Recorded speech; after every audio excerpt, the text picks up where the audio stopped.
On today's episode, it's been an exciting few weeks in the world of superheroes, and they show no signs of slowing down. I'll have some of the highlights coming up. I don't think I'm dreaming. I'll give it away. I ain't got the brains to make this up. Plus, I review the new Harry Potter spin-off movie. Does it hold up against the original films? I'll let you know. Was that everything that came out of the case? And an all-new Movie-ism rises from the grave. All this and much more on this episode of EMoney's Reviews.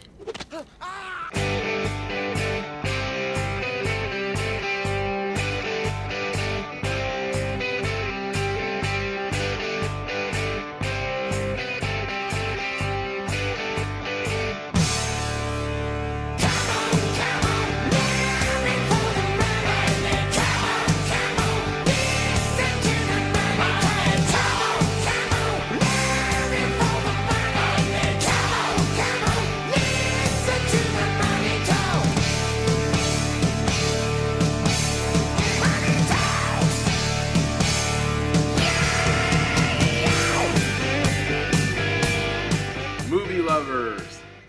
Hey. Well, I am back home in good old Louisville for Christmas. I hope you're all having a merry holiday season. I also hope you've been enjoying all the cool things happening in entertainment news these past few weeks. Many among them, of course, have been happening in the CWverse. Just last week was the exciting 4-night crossover event featuring Supergirl, Flash, Arrow, and the Legends of Tomorrow. And although I didn't get to see all of my heroes from the Arrowverse standing together, I found myself missing John Jones, most of Team Arrow, and all of the other speedsters. This final showdown with the Dominators still made for a pretty exciting finale. Well, most of the heroes are back on their respective shows now. There are still a lot of exciting stories to come. Here are just a few among them. Last week, photos were leaked of our three young speedsters, Flash, Jesse Quick, and Kid Flash, along with Cisco aka Vibe, filming in downtown Vancouver. What crisis could unite these three speedsters is still unclear, but my money is on a final confrontation with the god of speed, Savitar. The only speedster missing from this photo is Jay Garrick, and just this week, Jay assisted Barry in a confrontation with Savitar, and frankly, Jay got his ass handed to him. Also guest starring this week was Mark Hamill as Earth 3's Trickster, and a lot of people were saying that Mark was channeling his Joker character for this part, which has a lot of fans asking, are we ever going to see Mark Hamill as a live-action Joker? Well, this might be closer to a reality than you might think. Recent reports have said that Batwoman and Oracle, aka Barbara Gordon, are slated to make an appearance in an upcoming episode of Supergirl. And with this picture of Mark Hamill in full Joker attire and what is obviously the Flash standing next to him, circling in the internet, a lot of people are wondering, could this all be part of the next Flash Supergirl crossover event? I'm getting excited just thinking about it. But I'm sure we'll be getting all kinds of exciting reports as we gear up for the second half of Season 3 next year. Speaking of Supergirl, a recent press release has said that one of Superman's most powerful and devious villains is coming to National City. Mr. Mxyzptlk, the mischievous little imp from the fifth dimension, will appear in 2 upcoming episodes of Supergirl. Mxyzptlk, or Mixie as he's called for short, is a creature of almost limitless power and magic with the imagination and temperament of a child. So you can see how this combination could prove to be a problem for the Girl of Steel. Thankfully, most of Mixie's antics are born more out of fun and whimsy than they are malice. Still, that doesn't mean that he can't cause all kinds of destruction when he comes to town. Let's just hope that Supergirl is up to the challenge. Now, in one last bit of CW news, and really this is more fun to think about than it is actual news, in a recent interview with Entertainment Weekly, a former production assistant for Supernatural revealed that at one point the show was in talks with Smallville to do a crossover special. The PA, Jackson Stewart, said they had an episode where they really wanted to do a Superman curse that was about every actor who plays Superman ends up getting killed. So they find out that Tom Welling from Smallville is next and have to save him. I thought that was one of the funniest ideas that I'd heard. Now, Smallville was a fairly serious drama series, and it wasn't really known for poking fun at itself, so obviously there were some issues with the idea and it was never made a reality. However, although Smallville is long gone, that doesn't mean that Supernatural can't still cross over with another CW DC series. Arrow star Stephen Amell recently posted this picture on Instagram with him and a few other Arrowverse stars, along with Supernatural leads Jensen Ackles and Jared Padalecki, with the caption, "This is the crossover we need." So what do you guys think? Could you see Green Arrow, Ragman, and let's say just for fun, Constantine accidentally finding themselves in the Supernatural universe and helping the Winchesters on a case?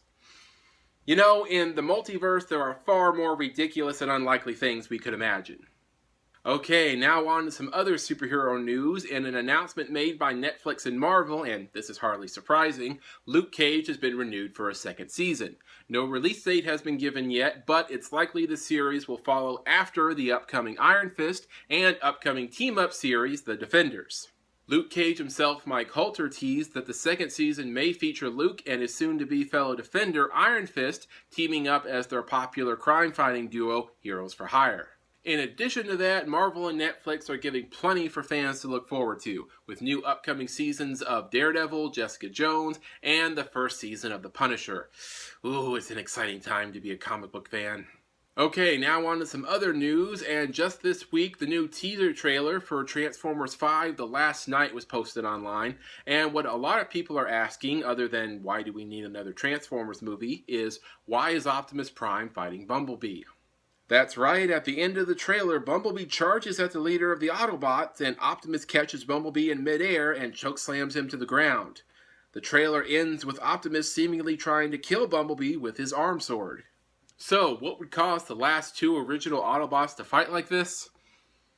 Probably something very convoluted and complicated, and when you really break it down and think about it, doesn't really make a whole lot of sense, like most Michael Bay plots. Now, finally, I know I don't usually talk about video games on this show, but this one has me really excited. Last week, the teaser trailer to The Last of Us 2, the sequel to Naughty Dog's 2013 multi-award-winning post-apocalyptic masterpiece, was posted online. In it, we see the return of the game's lead characters, Joel and a much older Ellie, who is now a young woman. We don't get many other details about the game, except that our heroes are still living in a world where only the strongest survive, and Ellie is hell-bent on a mission of revenge. Okay, that does it for entertainment news. Now on to this week's movie review, and this week I saw the new spin-off film to the Harry Potter series, Fantastic Beasts and Where to Find Them. This film, set 70 years before the events of the Harry Potter series, follows wizard Newt Scamander, played by Oscar winner Eddie Redmayne, in 1920s New York, who arrives in America with a suitcase full of strange and exotic creatures.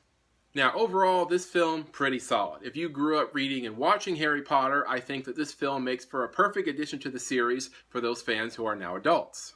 I also love all the creatures and their little quirks and abilities that are worked into the story. That being said, I did have one little problem. One of the main threats in the story is something called an Obscurus, and from what they explained, it's a dark force that lives inside of a witch or wizard who tries to suppress their abilities. Eventually, the force becomes so great that it breaks free of the witch or wizard, killing them.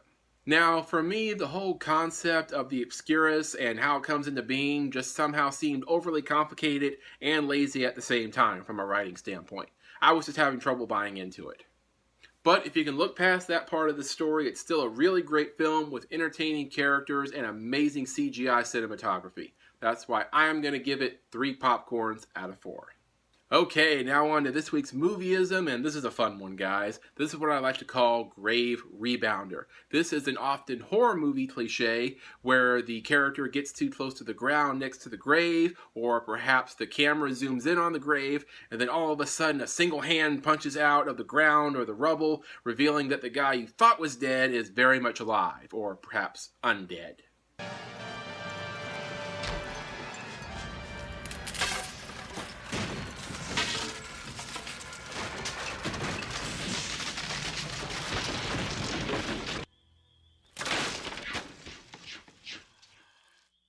But this cliche isn't limited to just horror movies. Lots of films use the same idea.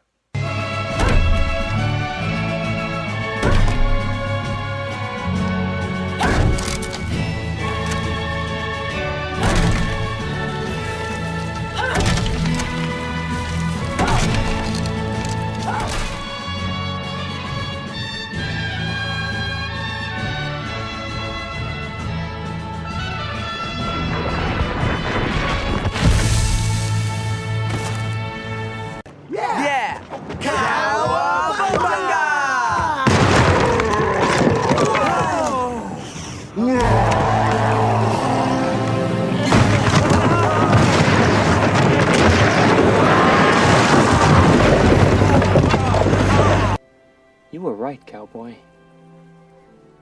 One thing. Just one thing.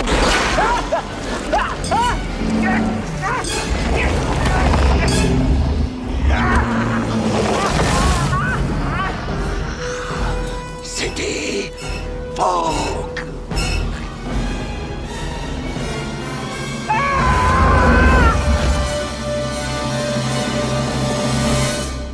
I buried him alive.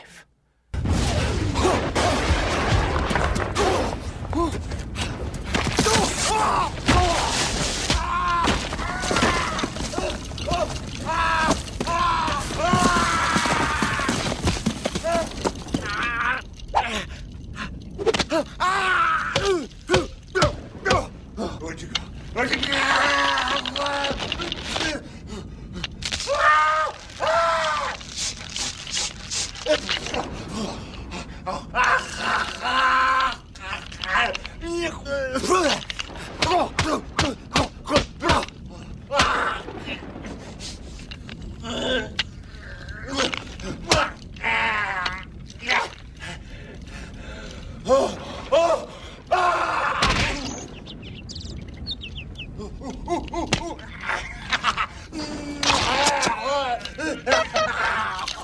I'll crush you! I'll mash and paste you, bony creature!